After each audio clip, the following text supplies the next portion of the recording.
Du 21 au 25 août dernier s'est tenue la 19e édition du Festival international du film insulaire de l'île de Groix. En 2001, une poignée d'habitants de l'île de Groix, passionnés de cinéma, crée le premier festival international du film insulaire.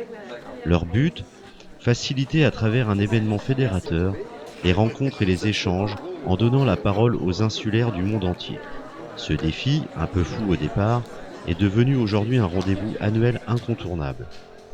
18 ans plus tard, il compte parmi les plus importantes manifestations culturelles des petites îles françaises métropolitaines. Depuis 2005, le festival jette l'ancre à la fin de l'été dans le plus petit port de Groix, Port-Laid. Le site, qui a été une ancienne conserverie de thon avant d'être transformé en école de voile puis délaissé, est aujourd'hui occupé par de nombreuses associations. Dans ce cadre exceptionnel, le festivalier peut, une fois sorti des salles obscures, s'installer à son gré et de jour comme de nuit découvrir les spectacles vivants, assister aux concerts, déguster un plat ou s'adonner au farniente et à la contemplation, entre deux débats ou un détour par l'espace exposition.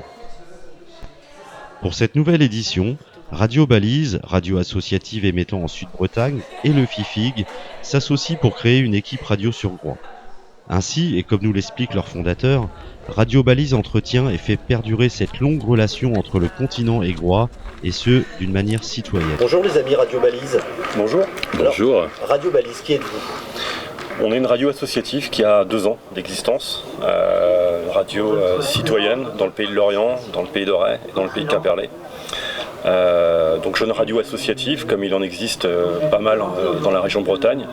Nous on fait partie aussi d'une fédération de radios associatives qui s'appelle la Corlab, qui regroupe 16 radios sur le territoire.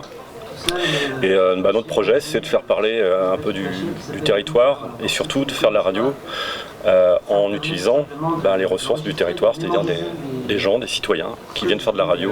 On est une jeune radio, donc on a une progression à faire, mais on est plutôt pas mal, notamment sur les événements de l'été qu'on a couverts sur notre territoire depuis le mois de juillet. On peut préciser qu'on a répondu à un appel d'offres en obtenant l'une des dernières bandes FM qui était mise à disposition sur le territoire, donc ça c'était il y a 3 ans. Exactement.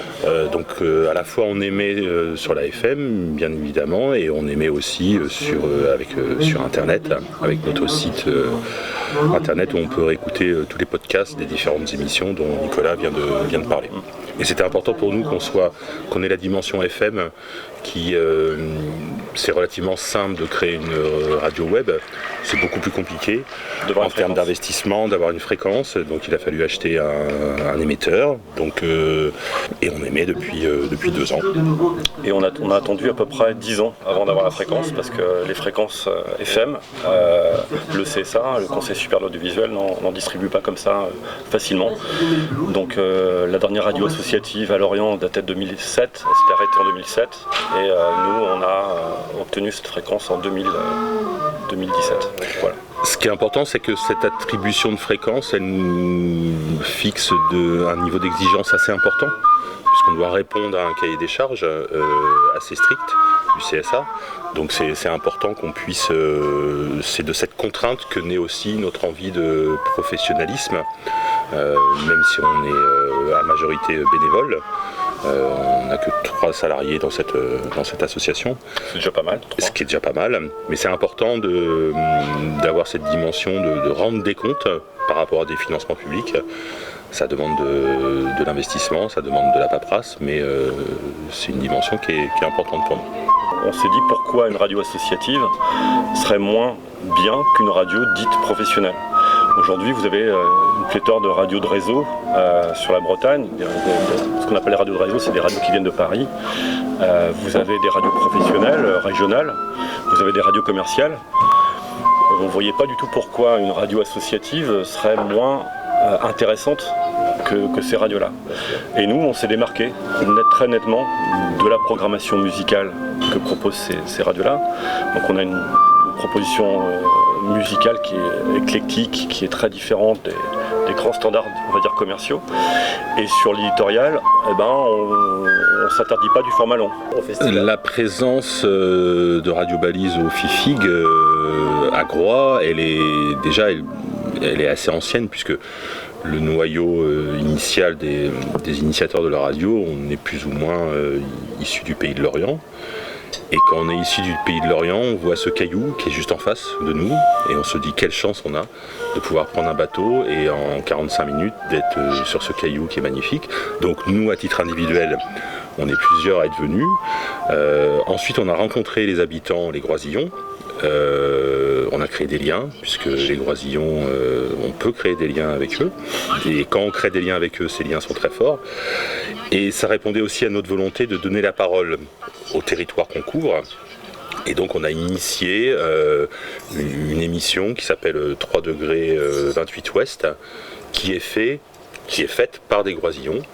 Donc il y a une demi-douzaine de personnes qui travaillent sur ce projet et on espère à terme pouvoir en faire à Ploué, pouvoir en faire à Auray, qu'on soit le plus près du territoire. Donc, depuis 3 ans, on est 5-6 à prendre le bateau avec beaucoup de valises. On s'installe et on fait une émission quotidienne de 2 heures où je pense que vous l'avez constaté. On invite des réalisateurs, on invite des musiciens, ça fait des belles rencontres, ça donne envie aux gens qui ne connaissent pas le festival de venir et c'est vraiment un partenariat gagnant-gagnant. Oui, on a plein de projets à Radio Balise en fait. On n'a que 2 ans, on a installé l'antenne, on a installé la radio. Il y a un projet européen derrière qui est en train de voir un peu le jour. L'idée c'est peut-être de jumeler des radios avec d'autres pays qui nous sont proches. A priori tous les pays de la côte atlantique européenne, même code, même culture, peut-être qu'il y a quelque chose à faire là-dessus. Okay. Merci beaucoup de nous avoir reçus. Merci à vous. Et puis, bonne fin de festival. Merci. Et puis à très vite alors sur les ondes de Radio Balise. Avec plaisir. Merci.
Veux-tu remercier cette équipe d'Illuminés pour cette belle expérience partagée? C'est beau ça. Ouais bon, peut-être fallait pas rire à celle-là, faut rire à celle-là. Ah oui, FIFIG, Festival International de Fieux Intolérants Grisonnants. On rigolait comme des séries sur France 2 justement là. Les séries merci pour la... Bon Sarah, fin de cette 19e édition, un premier bilan même si c'est un peu tôt.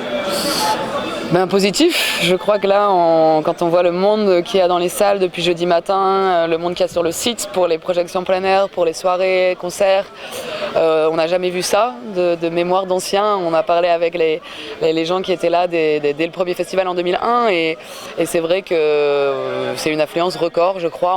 Effectivement, on n'a pas tous les chiffres encore, il y a des séances aujourd'hui, mais on a fait plus d'une dizaine, voire une quinzaine de séances complètes. On en a redoublé.